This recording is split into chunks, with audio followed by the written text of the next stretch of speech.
Señores, gracias por continuar con nosotros aquí en Despierta RD, que venimos compactos este viernes con muchos temas interesantes y en este momento, uno que hablábamos al principio del programa, que tocamos su nombre varias veces, Así hoy nos es. acompaña el economista Ivanhoe N.G. Cortiñas, quien estuvo vinculado a temas muy fuertes del Estado y quien es también miembro de la Dirección Central de la Fuerza del Pueblo, que hoy tocamos lo que ya habíamos hablado hace un tiempo y que al parecer tuvo mucha razón cuando decía en la entrevista pasada que no era la Contraloría la que le competía el tema de las auditorías, sino la Cámara de Cuentas. Buenos días, Ivanhoe, ¿cómo está usted? Gracias, buenos días por darme nueva vez la oportunidad de estar con ustedes. Claro, nosotros pedimos a Ivanhoe que estuviera con nosotros esta mañana, primero para analizar el discurso de ayer del presidente Luis Abinader, sobre todo porque dentro de ese discurso, en su primera parte, mencionaba el tema de las auditorías y el por qué no, y era que hay un problema vinculado a la Cámara de Cuentas.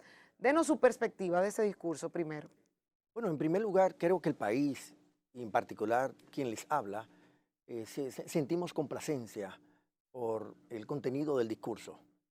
El presidente yo creo que logró ponerse en sintonía con lo que es el reclamo de la población dominicana, del pueblo dominicano, de la sociedad, del país, y puso los oídos en el corazón del pueblo.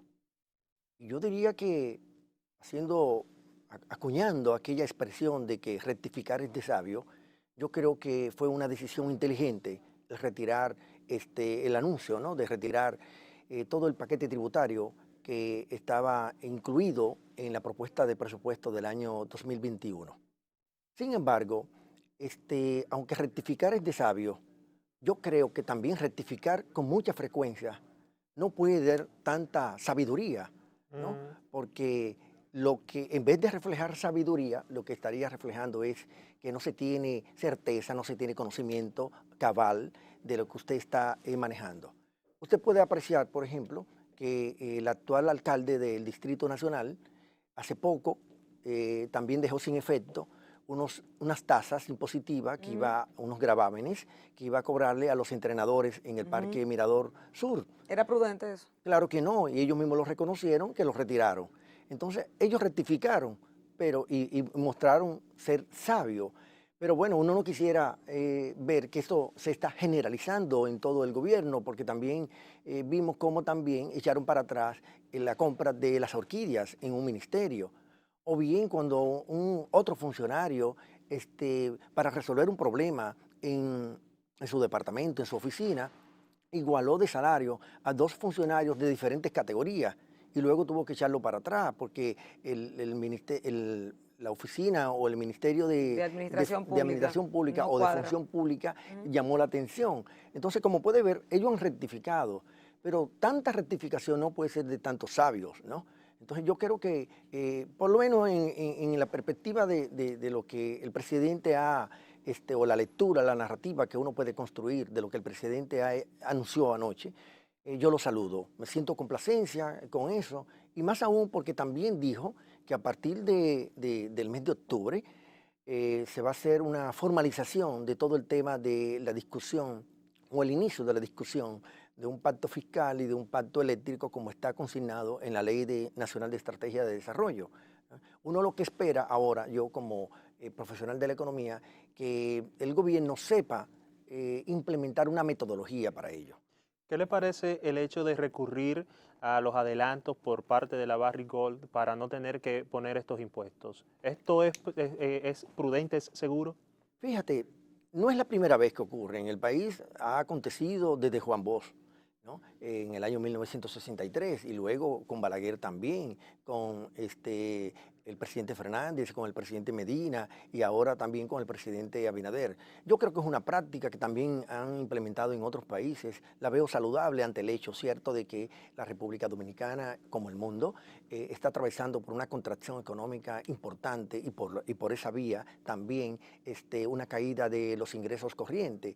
Y hay que buscar forma de agenciar. Yo creo que eso es de alguna forma ser creativo, aunque no fue totalmente innovador, porque no es la primera vez que se hace, pero por lo menos mostró flexibilidad en cuanto a que no se aferró al tema de poner parchos tributarios cuando estos parchos más que favorecer la recuperación económica de la República Dominicana, lo que iba era a abonar en sentido negativo para que esta contracción no se produjera en el menor tiempo posible, dado que desde la perspectiva económica el multiplicador impositivo lo que dice es que cuando usted le aumenta el impuesto en el corto plazo a un país, la economía se contrae, y cuando usted baja los impuestos en el corto plazo, la economía se expande. Y si usted aprecia que en la República Dominicana como en el mundo lo que hay es una contracción de tal manera que en la República Dominicana para agosto de este año esta contracción es de menos 8.4%, pues entonces iba a resultar contraproducente imponer, ¿no?, estas figuras tributarias para tratar de recaudar más. Yo creo que aquí ha estado faltando el tema de tener una visión de la economía política de la política económica. Y esto parecería como un rejuego de palabras, pero no lo es. Quienes se han formado en economía saben que o usted tiene una formación ecléctica en donde tiene una fuerte presencia de economía política y economía aplicada, o bien lo que solamente tiene una formación de economía aplicada. Y como que luciría que el actual equipo económico está más marcada la presencia de la economía aplicada más que de la economía política. Y quienes son hacedores de políticas públicas, en este caso la económica, debe tener presente que debe hacer uso de la economía política. ¿En qué sentido? En tomar en cuenta cuando se formulan estas políticas, como por ejemplo la política presupuestaria, de cuál es el momento que se vive en un país o en el mundo. ¿Cuál es el momento que vivimos hoy día, al margen de quien tenga o no tenga la culpa? Bueno, de contracción económica, de confinamiento social, de desempleo, de situaciones adversas hasta desde el punto de vista afectivo. Y ante una situación, un panorama, un contexto como ese, lo menos que a uno se le ocurriría haciendo economía política es imponer impuestos, ¿no? Colocar impuestos, porque cuando un pueblo, una sociedad, vota a favor de un partido político, como fue el caso con el PRM, que le dio la gran mayoría y hoy por eso son en una primera vuelta partido de gobierno, ese pueblo supone que lo están representando, especialmente en una coyuntura tan particular como la que vive la República Dominicana. Y entonces esta coyuntura, ¿qué es? Contracción económica y desempleo. Entonces la población dice, entonces yo te elegí a ti para que me ponga impuestos. ¿Y a qué se debería el hecho de que no se esté aplicando la economía desde la visión política? A la falta de visión, a la falta de visión de quienes están formulando la política económica. No han incorporado el tema de la economía política y por eso cometieron un error tan grave. Yo creo que es la primera vez, a mí que me ha tocado estudiar mucho el tema presupuestario, creo que es la primera vez que un gobierno tiene que retirar apenas 2, 3 semanas de haber formulado una propuesta como esta, que se supone que es consensuada al más alto nivel del gobierno a través de un consejo de ministros, como lo establece la ley orgánica del presupuesto, que es discutida incluso en el Consejo Económico Social del gobierno, lo que será la pieza presupuestaria del próximo año.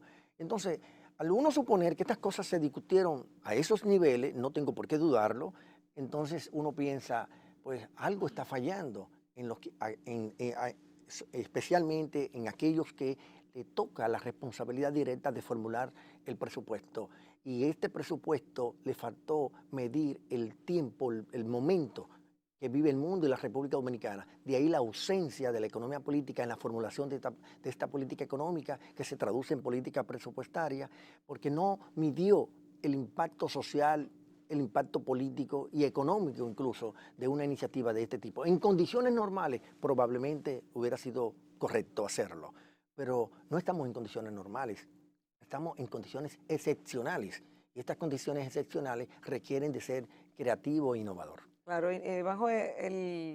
luego de la entrevista pasada que tuvimos aquí, se dio la aprobación del presupuesto complementario, unos 3.800 millones de dólares que se colocaron, bonos soberanos, que casi llega a los 10.000 en la oferta que recibió la República Dominicana, y dicen que por el alto índice crediticio que teníamos por la misma economía viva fluyendo, el presupuesto del 2021, que está sobre el billón de dólares, y están los 500 millones de dólares que se tomaron como préstamos esto fue el primer mes de gobierno. ¿Qué opinión le merece estas medidas tomadas en consideración por el gobierno de Luis Abinader para poder paliar tal vez la crisis de este año y poder presentarse el año próximo?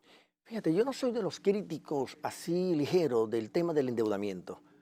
Yo siempre he pensado que el endeudamiento no es pecaminoso si este se destina a gasto de capital.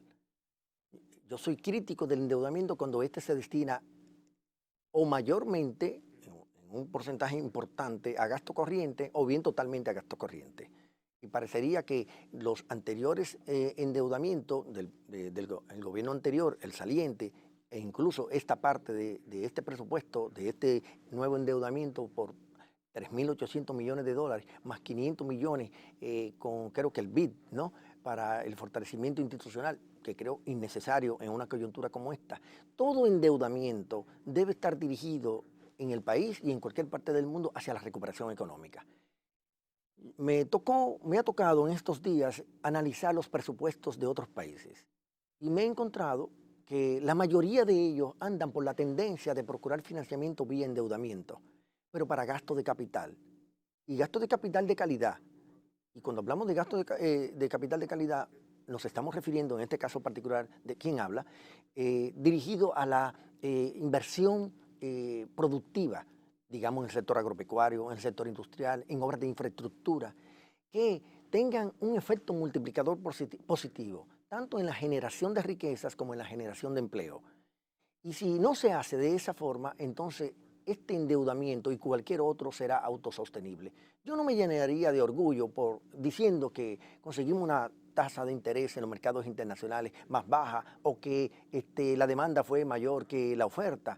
Porque, ¿qué está pasando en el mundo? Los bonistas, los inversionistas internacionales, ante la contracción económica mundial, que se refleja también en el comercio y en todo lo que tiene que ver con la actividad económica, entonces, ¿hacia dónde están dirigiendo sus excedentes de capitales? Hacia Los préstamos. exacto, hacia los instrumentos de renta fija, especialmente de renta fija que emiten como deuda soberana a los países. Por lo tanto, y además también, ¿y cuándo no ha habido más demanda que oferta en los bonos que ha estado colocando el gobierno dominicano a través de muchos años, desde cuando Hipólito, que fue el que inauguró, ¿no?, la colocación en los mercados de capitales, ¿no?, con aquella emisión primero de 500 millones de dólares y luego de otros 500 millones más, creo que totalizaron 1.000 millones de dólares en esas operaciones internacionales, siempre la demanda fue mayor que la oferta. Por lo tanto, no hay que sentir orgullo. Es como algunos de los miembros de la autoridad actualmente sienten orgullo porque las remesas han aumentado.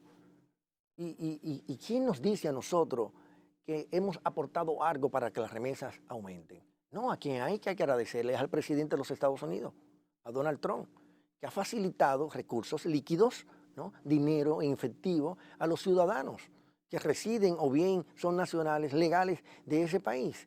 Y eso lo que ha estado permitiendo darle liquidez a los ciudadanos y a su vez ellos que, la diáspora, en el caso dominicano, sabiendo que sus familiares están atravesando por una situación económica difícil, pues entonces han estado aumentando su esfuerzo para enviar remesas. Esa es la razón. Evanjo, el presidente también se refirió al tema de las auditorías a las instituciones.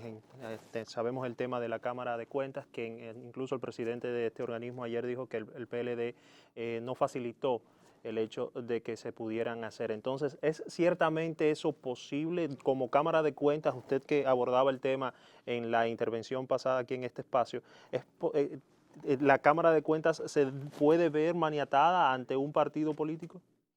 En la cultura dominicana sí. Uno al apreciar, al valorar lo que dice la Constitución Dominicana respecto a lo que son los organismos de control, como es el caso de la Cámara de Cuentas, que le da categoría en la Constitución Dominicana de una entidad autónoma. Bueno, en un Estado de Derecho uno pensaría que es una entidad totalmente independiente de ataduras de todo tipo, incluyendo la partidaria, pero en la República Dominicana no es así, lamentablemente. El mismo discurso del presidente, con su queja válida respecto a este tema, en el fondo no estuvo totalmente correcto, porque es como inmiscuirse en una área que no le corresponde. Okay. porque si hablamos de Estado de Derecho, si hablamos de autonomía, como es el caso de la Cámara de Cuentas, él pudiera tener razón, y creo que la tiene, de no tener suficiente confianza, ¿no? Certidumbre respecto a los roles que le corresponde a la Cámara de Cuentas de un país, como el caso de la República Dominicana. Yo creo que ha hecho bien el presidente de la Cámara de Cuentas en anunciar su renuncia. Las condiciones no están dadas para que él siga siendo, ni él ni los demás miembros. Yo creo que todos los miembros deberían renunciar. Para entonces la sociedad dominicana, a través de los canales que están instituidos para ello, pueda, las instancias que corresponden, elegir una nueva Cámara de Cuentas que uno aspiraría que esté menos contaminada. Claro, hay una frase que se ha hecho tendencia en los últimos días, o se ha repetido mucho, que recibieron un Estado quebrado. El Estado dominicano, el gobierno ha dicho actualmente que el Estado está quebrado, que no hay dinero, las arcas quedaron vacías. ¿Esto es posible? ¿Esto pudiera ser así, viendo ustedes que estuvieron hasta hace poco, si hacemos el paralelismo? Y sobre todo, ¿cómo hacer para recuperarnos? ¿Cómo se ve la República Dominicana de cara al 2021? Porque cómo también se endeuda un presidente con un Estado quebrado. Bueno, yo creo que cuando se habló de ello, se hizo referencia a un país quebrado.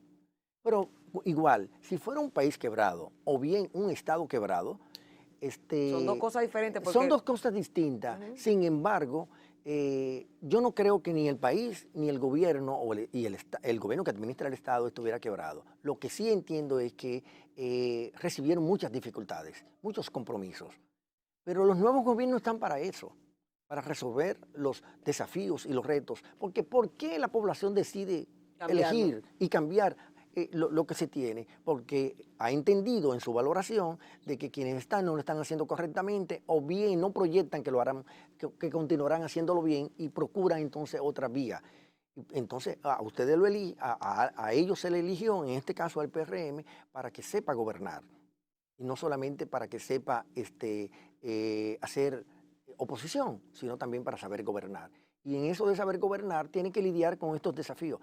¿Usted cree que es solamente la República Dominicana o el gobierno dominicano que tiene dificultades hoy día? Es en el mundo, todos los gobiernos tienen dificultades. ¿Usted sabe a cuánto asciende el financiamiento del presupuesto peruano, mexicano y colombiano? Y también el argentino y otros que he estudiado. Oscila entre 36 y 48% del presupuesto del año 2021. Esa es una expresión de que tienen para el año 2021 un desafío enorme esos países, pero igual la República Dominicana. Y si usted proyecta el tema desde el punto de vista de la liquidez de los gobiernos, el dominicano, por ejemplo, pudiéramos decir que sí, que tiene dificultades de liquidez, pero cuidado, porque no solamente hay que ponerle atención al tema de la liquidez, hay que ponerle atención al problema de la solvencia. Vale decir que si usted se endeuda porque tiene ausencia de liquidez, tiene que pensar que ese endeudamiento tiene que estar fundamentado en algo que pueda respaldarlo a futuro, en el corto plazo, digamos. Y si usted proyecta que los ingresos por concepto de divisas, que es como se paga la deuda, en este caso la deuda externa, turismo, inversión extranjera directa, exportaciones, las mismas remesas, pero en el caso de las remesas han mejorado. Si usted proyecta que pudieran estar empeorándose o bien que estarían estancadas, pues estaría no solamente afectando el tema de la liquidez, sino también el tema de la solvencia. Por lo tanto, es un tema que hay que manejarlo con cierta delicadeza, aunque soy de lo que pienso, que en la actual coyuntura, y lo digo con mucha responsabilidad, prefiero el endeudamiento productivo, es decir, que se dirija hacia la recuperación económica, a colocar nuevos impuestos. Claro. Yo creo que cambiar la visión de la formulación presupuestaria, como se acaba de anunciar por parte del presidente de la República, me parece una decisión sensata, inteligente, de sabio, como decía al principio de la intervención, cuando hacía referencia de que rectificar es de sabio. Usted sabe que hay un organismo internacional, que no recuerdo quién era, si tenía que ver con comercio, pero decía que para que se volviera a estar de acuerdo a lo que vivíamos antes, o a principios de año, antes de la pandemia, que el país estaba en un crecimiento vertiginoso y positivo a nivel de los países de la región, tendríamos que esperar hasta el 2025, pero eso significaría que ya estaríamos en otro periodo de gobierno, tal vez con otro mandatario. En mi cálculo, yo hice el cálculo para el caso dominicano, yo leí la información, pero previo a eso, incluso lo publiqué, yo estimé que la pérdida económica medida en tiempo que ha tenido la República Dominicana en ocasión del COVID-19 es de 2.5 años. Lo que equivale a decir que para nosotros recuperarnos en términos de lo que éramos la República Dominicana del 2019, necesitaríamos no menos de 2.5 años. De 2.5 años a 3 años. Ese sería el costo en tiempo que le tomaría a la República Dominicana, siempre y cuando eso estaría supeditado a que las políticas públicas, particularmente las económicas, estén diseñadas y formuladas en forma correcta, ¿no? O sea, que si no se formula bien, puede ser que retrase Pues, esa recuperación. definitivamente, y en vez de 2.5 años, podría ser 3.5 ¿Y años lo y que ha hasta visto 4. hasta ahora entonces, qué le dice? ¿Perdón? Lo que ha visto hasta ahora, ¿qué le dice? Bueno, yo espero que estos primeros errores sean los primeros y los únicos. Los únicos. Porque, bueno, como le decía también al principio de la intervención, si usted se rectifica mucho, entonces no parecería que es de sabio. Okay. Sino de errores Claro, concretos. si se hacen sistemáticos. ¿Qué puede hacer la población? Porque una de las declaraciones que nos daba un PRMista y una ministra de Estado sin cartera, Yanilda Vázquez, es que la clase media debería apoyar el hecho de que se coloquen nuevos impuestos. En algún momento se tendrá que hacer una reforma fiscal, pero recuerdo que en campaña el propio presidente Abinader dijo que no era lo correcto, que era bajando los impuestos para que la gente tuviera un mayor grado de responsabilidad del pago de los mismos. ¿Qué podemos hacer como población para ayudar al gobierno? Porque si al gobierno le va bien, nos va bien a todos. Bueno, en primer lugar es una declaración desafortunada, creo que está desconectada de lo que le explicaba ahorita del contenido de la economía política que debe tener una política económica. Creo que lo desarrollé, no vale la pena repetirlo. De todas maneras, sí yo pienso que la sociedad dominicana debe hacer sinergia a favor de apoyar al gobierno y de la recuperación. ¿Por qué? Porque el coronavirus, el COVID-19, es una pandemia para el mundo y es una epidemia para la República Dominicana. Como es una epidemia de carácter general para todos los ciudadanos, pues entonces todos los ciudadanos deberíamos de reaccionar en esa misma dirección, haciendo sinergia para recuperar, para primero afrontar y controlar el tema de la epidemia y la calamidad nacional que tenemos por el tema del COVID. Y segundo, para la recuperación económica. Pero para ello se tiene que propiciar, antes de ese pacto fiscal, un pacto social, en el que todos los actores, ¿no?, y las instituciones puedan aportar en la dirección de hacer un país, propiciar un país en cuanto a recuperación más rápido que lo que incluso yo había estimado de 2.5 años, porque de lo contrario no serían 2.5, sino tal vez 4 o 5, como decía el estudio.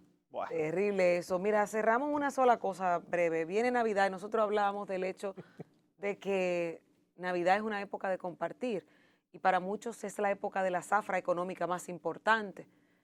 ¿Cuál sería una medida inteligente del gobierno, ya que posiblemente no se pueden hacer las fiestas, ni las fiestas populares ni las fiestas institucionales? ¿Qué medida inteligente que dinamice la economía, los productores que tienen cerdos, que en este año se le venden todo en diciembre, el que tiene las canastas, las cosas? ¿Qué debería hacerse? En primer lugar, tomar en cuenta que el país y el mundo está dentro de una nueva normalidad y hay que entender que las fiestas navideñas no podrán celebrarse socialmente como nosotros acostumbramos a hacerlo. Teniendo eso como un hecho cierto, entonces hay que buscar un paliativo a la situación que viene, que tenemos y que también se podría potenciar para diciembre. Para eso necesariamente el gobierno tiene que disponer de una mayor liquidez para los ciudadanos. Para los ciudadanos. Sí, no solo un mayor no dejar de celebrarlo, sino celebrarlo diferente. Sí, pero sin propiciando una mayor liquidez a los ciudadanos. Quiero que se me lea correctamente, porque hasta ahora lo que se ha estado propiciando una mayor liquidez para las empresas que han tenido dificultades económicas. Sí, pero para el ciudadano en este caso, como el sueldo 13, que ahora algunos lo van a tener cortado porque fueron suspendidos. Sí, ¿a quién se le ocurre propiciar? Por suerte ya el presidente anunció que todo eso se retira, pero esa medida se la habían propuesto al anterior gobierno. Y especialistas del área de Hacienda, pero porque están desconectados de la economía política. Y eso es un error. No un error, no, es grave. Gracias, Ivanhoe, de verdad. Siempre es un privilegio poder hablar con Ivanhoe. Este hombre siempre nos deja muchos temas sobre la mesa y sobre todo declaraciones sumamente trascendentales para el tema económico de nuestro país. Gracias a Ivanhoe NG Cortiñas, economista y miembro de la Dirección Central del Partido Fuerza del Pueblo, que estará con nosotros debatiendo constantemente estos temas económicos para nosotros y para ustedes muy importantes. Gracias a Elianta Quintero, Julio Vargas y a una servidora, Lorena Solano. Hemos estado compartiendo la mañana de hoy viernes. Los dejamos con la programación de Telecentro y Telemicro Internacional. Nos vemos el lunes. Buen fin de semana.